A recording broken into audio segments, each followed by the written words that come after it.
Good Thursday morning, everybody. It's been a long time since I have gotten online just to say hi to everyone. Steph and I took a trip for our 35th wedding anniversary.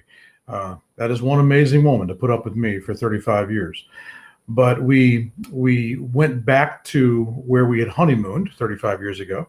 We'd been planning on this trip for a couple of years and spent a few days on the west coast of Florida near Sanibel Island. And then we drove across to the East Coast and we connected with some family and some things going on there and got to see a bunch of old friends. So it was a great trip. We had a great time. But it's good to be back. During that time, I didn't try to connect. It was just so difficult. But I miss being with you all. Hi, Robin. I just wanted to, first of all, just say hello. Hope people are doing well. Been trying to keep up through prayer alerts and things like that. We've been praying for some needs. But I also just wanted to share something real quickly. This morning, I was talking to a friend, and yeah, Sanibel is pretty awesome, isn't it? It really is. We didn't stay on Sanibel, by the way. We stayed in Fort Myers Beach, but on our honeymoon, we had stayed on Sanibel, but we didn't this time around. But anyway, so enough of me and Robin talking about Sanibel.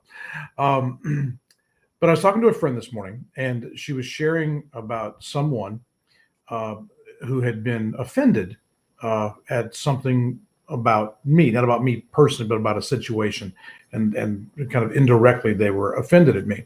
Now, by the way, it's nobody in the church, so I'm not talking even obliquely about one of my brothers or sisters in our church family. It's no connection to the church at all.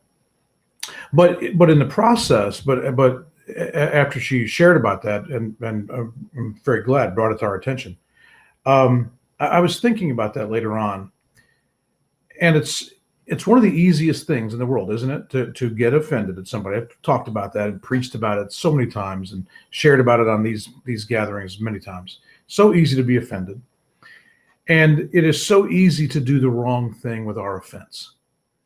And the wrong thing is to share it with somebody else other than the person who offended us, or with whom, and this is more often the case, I got to tell you, the person from whom we've taken offense. In my life, far fewer people have offended me than I have taken offense from people. They didn't mean to do anything, but I took offense. And the same is true. I've seen it the other way around. People have been offended at me, and then, when we actually talked, they understood my motives, and things were cleared up very quickly. But it's hard to do that at times.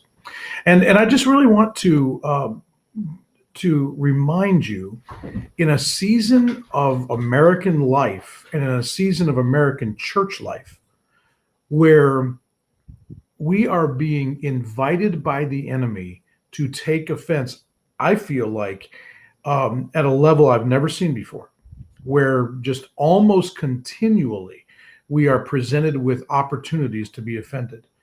I really want to encourage you, as a child of God, as a Christ follower, to not, number one, to not take the offense, and number two, if you feel that temptation, to do the right thing with it. Good morning, Roxanne. Hope you're well.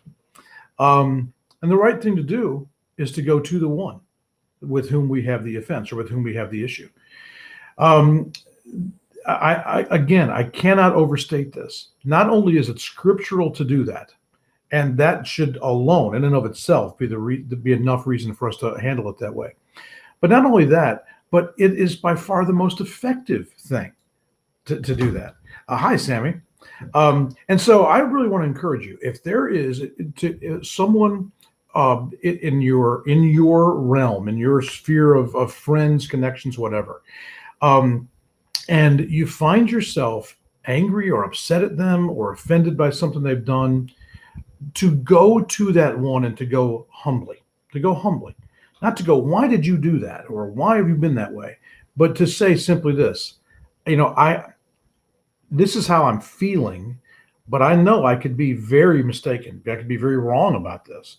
So I would love it if you could explain to me, about this situation, or why you took that action, or why it is that, that you've proceeded in this manner versus that manner, whatever the situation is, but to just ask them openly, I really want to understand better, and not just to take that posture, because I will tell you, I hate to admit this, but there have been times in my life as a leader where I sort of took that posture with somebody, but I already had my mind made up. I know why they did what they did, and I know what I'm going to do and whatever.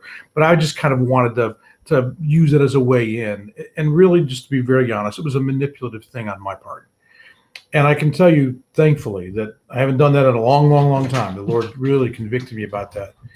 But to be able to go in and honestly just say, truthfully, look, I could be so wrong about this. So I really would love to hear your heart about this situation, or why you're doing what you're doing, whatever the case might be. To go and to make peace. That's one of the things about the words of Jesus. He says we are to be peacemakers. We're not just to always gravitate to where there's less conflict, but sometimes he calls us to go where there is conflict and make peace happen in those places. Now, it doesn't always work. And the Bible's very grown up about that. The Apostle Paul said, live at peace with everyone as much as it is possible to do so. But I'm afraid that far too often we kind of use that last phrase as an out. And we kind of read it as more like, I'll live at peace with everyone as long as it's easy to do so. And that's not what it says. It says as long as it's as much as is possible. And sometimes it takes some doing on my part, and it takes some talking and some sharing.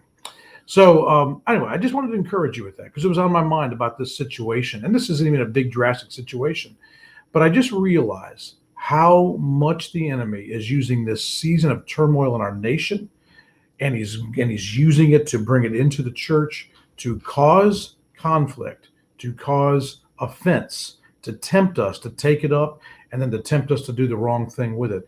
And I want to encourage you to not take it. And if you find yourself tempted to take it, to do the right thing and go lovingly and humbly to the other one.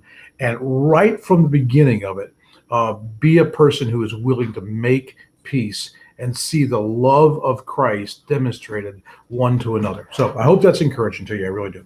Hope you have a great rest of the day. Look forward to catching up with a bunch of you this weekend. And if I don't get to see you in person, catch up with you online, I hope. Love you guys. Bye-bye.